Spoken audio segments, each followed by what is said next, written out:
Bonjour, merci de nous recevoir chez vous dans Par ici la sortie. Cette semaine, je rencontre Marie-Laure Mallet-Melchior, une artiste peintre et photographe mancelle. Et vous le verrez, les deux choses vont ensemble. Je l'ai rencontrée dans son quartier d'Iseville où elle expose ses œuvres jusqu'au 15 février inclus. Juste après, je reçois en sortie de secours une personne qui s'appelle Dominique Hurel et qui fait, elle, du théâtre amateur à Poncé-sur-le-Loir. Vous me suivez ?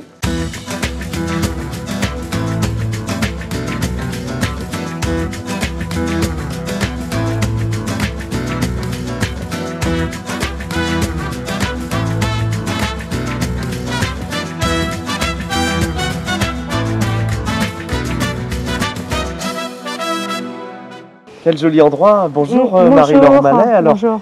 Bon, si on se voit aujourd'hui, c'est parce que vous avez une exposition dans un lieu insolite qui s'appelle la Boulangerie et qui se trouve à l'angle de l'avenue d'Iseux et de la rue Guéranger. Oui, c'est ça. Cette boulangerie donc, va recevoir vos photopeintures, on va en parler, pendant tout un week-end et ensuite on pourra les voir pendant quelques semaines puisque c'est un endroit qui est tenu également par le cabinet d'architecture de Fabienne Pommier, qui s'appelle Pièces montées. Oui. Merci de me le souffler. Donc on est chez vous, dans un jardin tout à fait agréable, avec un soleil presque printanier. Évidemment, tout de suite, première question, bon, vous êtes une jeune femme encore, la toute petite quarantaine, on va dire. Qu'est-ce qui vous a amené à la peinture? Parce que c'est pas si vieux que ça, finalement. Ça n'est pas, en tout cas, une histoire d'enfance. Oui, c'est plus récent, puisque en 86, j'ai eu un accident de voiture. Et en fait, j'étais immobilisée quelques mois donc au lit. Et donc, plutôt, j'ai commencé à lire, effectivement. J'ai fait du dessin, puisque je connaissais déjà des gens qui avaient fait des beaux-arts. Donc, il faut faire un dossier pour l'examen d'entrée. Et donc, j'ai commencé à dessiner des objets, des sculptures d'après Michel-Ange. Donc, j'ai commencé à faire le dossier, faire des petites aquarelles aussi. Donc vous quittez les Beaux-Arts en 91, ça fait plus de 16 ans, donc que vous êtes peintre professionnel. Et aux Beaux-Arts, en fait, vous avez touché à tout. Enfin, vous avez fait aussi de la photo, je crois. Oui, la photo, c'est quelque chose qui me tient à cœur. J'ai des amis photographes également. Et c'est vrai que c'est un matériau ou une matière qui m'intéresse. Surtout avec l'approche de l'appareil numérique, qui est très intéressante, puisqu'on peut prendre des photos, passer la photo sur l'ordinateur, la trafiquer, la mouliner dans tous les sens, la triturer et puis la tirer sur toile ou sur papier et la repeindre. On parle de photographie, en Sarthe on est gâtés, on a beaucoup de photographes. Est-ce qu'il y a des photographes dont le travail vous est plus particulièrement? Oui, bien sûr, il y a Guy Durand, il y a Jean-François Molière qui était aux Beaux-Arts avec moi à l'époque, lui en tant qu'assistant photographe et moi en tant qu'élève. Et puis Fabrice Poggiani qui m'a utilisé mon atelier et mon image pour faire Gueule d'artiste, son fameux bouquin sur toutes les personnalités plasticiennes, plasticiens, écrivains, et puis voilà. Alors justement, ces fameuses photopeintures qui sont exposées pour ce week-end à la Boulangerie, vous allez me les montrer dans l'atelier.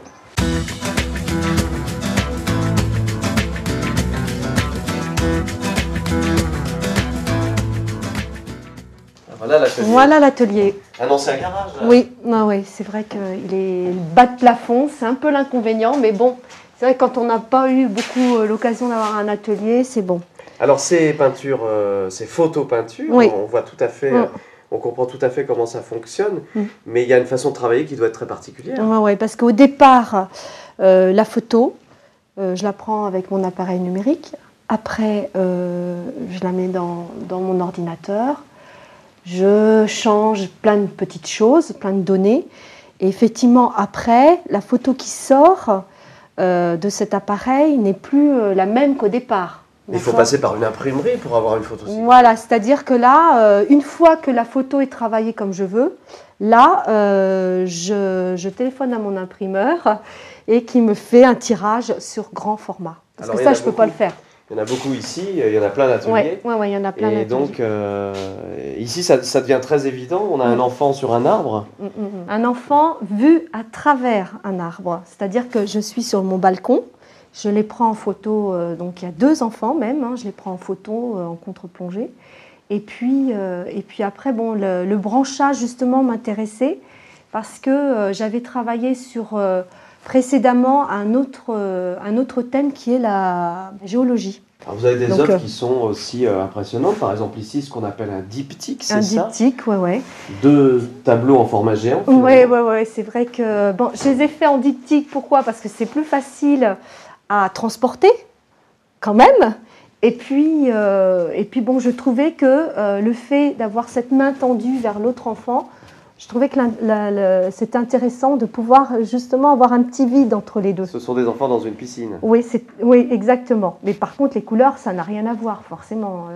Et puis les textures non plus. C'est vrai que là, on a du mal à voir d'ailleurs où ils sont au départ. Et c'est ça qui me plaît justement. Le fait de ne pas savoir, même là, où est le lieu, où se trouve l'endroit. Finalement, les personnages et le lieu ne font qu'un. Quelquefois, où ils sont un petit peu séparés, mais on ne voit pas tout de suite qu'est-ce qu'ils font et où ils sont. Et c'est ça qui est intéressant. Très bien, Marie-Laure Melchior. Alors, vous aimez le théâtre un petit peu? Oui. Eh bien, on va maintenant rencontrer quelqu'un qui fait du théâtre amateur à Poncé-sur-le-Loir. Merci Marie-Laure, au plaisir. Au revoir. Au revoir. Dominique Hurel, bonjour. Bonjour. Vous nous venez de Poncé-sur-le-Loir? Oui. Ça fait un petit bout de chemin. Merci d'être venu jusqu'à nous. Mais je vous en prie, c'est un plaisir. Vous êtes comédienne dans une compagnie qui s'appelle Entre Seine et Loire et qui a été créée il y a un peu plus de 3 ans par quelqu'un qui s'appelle Jean-Jacques Dupuis, qui depuis a pris un autre chemin. Alors vous êtes arrivé à Poncé, vous avez trouvé cette compagnie et vous vous êtes dit je vais continuer ce que je faisais ailleurs, c'est-à-dire à Paris. Voilà. Le théâtre, je suis tombée dedans quand j'étais petite, donc j'ai voulu continuer. Et dès que j'ai appris qu'il y avait une compagnie d'amateurs à Poncé-sur-le-Loir, eh bien, je les ai contactés. Ça s'est très bien passé. C'est un groupe très, très sympathique. Vraiment, il y a une entente entre les comédiens qui est géniale. C'est vraiment un groupe de copains. Donc, j'ai intégré la compagnie.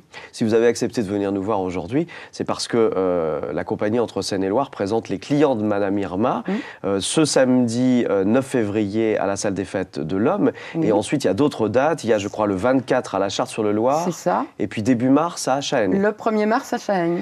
Donc c'est une pièce, en fait, ce sont 4 pièces différentes. C'est ça. Ce sont 4 pièces différentes de Sacha Guitry, Roland Dubillard, Guy Foissy et Jean de Marchenel, qui sont reliées par un fil rouge, qui est donc cette voyante, Madame Irma, qui reçoit dans son cabinet un des comédiens, un des participants de chaque tableau. Et c'est ce qui nous permet de lier les 4 pièces et de faire un spectacle complet. Est-ce qu'on peut dire que dans cette compagnie, il y a quand même beaucoup de femmes? C'est vrai. La metteur en scène Jocelyne Parot, la présidente de l'association Martine Joallan, Marie-Liesse Bertre qui est peintre, et nous avons aussi quelques hommes quand même, mais nous ne sommes pas fermés. Et s'il y en a d'autres qui veulent nous rejoindre, il n'y a pas de problème. Voilà, s'il y en a qui veulent rejoindre Madame Irma. Alors, je voudrais revenir sur votre passion à vous, parce que si vous êtes venu au théâtre amateur à Poncé, c'est que vous en avez fait à Paris. Oui. Et ça m'a étonné, parce que je pensais qu'à Paris, tous les théâtres étaient envahis par le professionnalisme. C'est beaucoup plus difficile à Paris qu'en province. Mais c'est vrai que moi, quand j'ai commencé, c'était encore relativement simple. Maintenant, ça devient beaucoup plus problématique. Et vous y avez trouvé un grand plaisir parallèlement à votre profession Tout à fait. Mais de toute façon, je suis quelqu'un très, très tourné vers le public. Et le fait de faire du théâtre, ça m'a beaucoup aidé dans ma vie professionnelle. C'est vrai que c'est très important parce que ça nous permet de nous poser, d'être à l'aise avec les gens qui nous parlent. Ça nous permet, on apprend à parler, on apprend à marcher, et on apprend aussi à quelquefois dissimuler nos sentiments quand c'est un peu utile dans la vie. C'est très bien le théâtre et c'est vraiment une ouverture. Moi, j'invite vraiment tous les gens qui ont envie de faire du théâtre, je leur dis, c'est vraiment une ouverture importante, c'est un épanouissement. Et là, c'est vraiment, je veux dire, ça nous permet d'exploser, ça nous permet de nous amuser. C'est déjà la première chose que nous recherchons. Et vous m'avez dit que vous aviez trouvé un côté très pro à cette compagnie. Absolument. À Poncé. J'ai été très impressionnée, je ne les connaissais pas du tout la première fois où je les ai vus jouer et j'ai trouvé que c'était très professionnel. Au niveau du jeu des comédiens, au niveau de la mise en scène, au niveau des décors, j'ai trouvé que c'était vraiment très pro.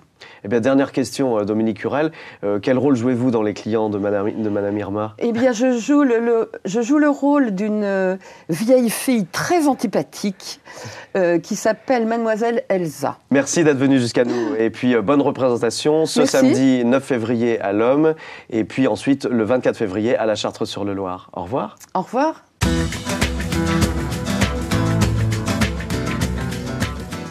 7 jours bien chargés vous attendent et même au-delà dans mon petit agenda. Vendredi 8, la chapelle de l'Oratoire du lycée Montesquieu au Mans reçoit la maîtrise de la cathédrale pour des chants grégoriens, du Vivaldi entre autres. C'est à 20h30 et c'est 5 €.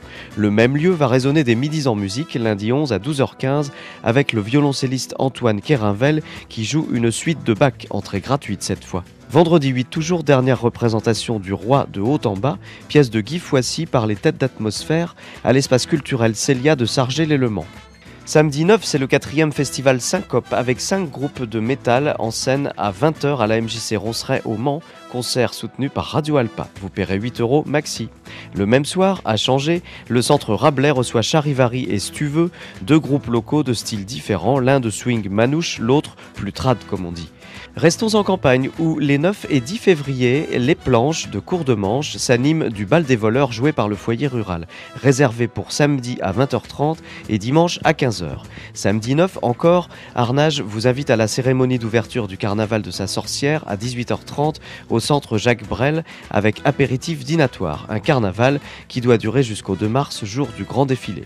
C'est aussi le jour du lancement du carnaval du quartier du Petit Saint-Georges. Mardi 12, la salle Jean Carmet d'Allonne accueille à 21h le Bouffou Théâtre, acteurs et marionnettes, pour une pièce d'après Gogol, Le Manteau, c'est à voir à partir de 13 ans. Marionnettes encore, du 12 au 14 février à 18h30 sous chapiteau, au Quinconce des Jacobins au Mans, avec le Bal des Fous, d'après plusieurs histoires légendaires. On peut y venir dès 12 ans et sans limite d'âge. Prenez date également pour jeudi 14 février, le chanteur Éric Lablanche en trio à la péniche Excelsior d'Allonne et les maîtres de Shaolin, ces adeptes du Wushu ou Kung Fu, dans des démonstrations spectaculaires au Palais des Congrès et de la Culture du Mans. Enfin, petit rappel de quelques expos en cours, gravures et dessins de l'abbaye de l'Épau au musée de la Reine Bérengère au Mans, photographie de Patrick Tosani à l'Espal dans le quartier des Sablons au Mans, peinture de Bérengère Dufour Mariota à l'hôtel de ville du Lude et peintures et sculptures de Jacques-Henri Durand à l'hôtel de ville d'Allonne. Bonne semaine!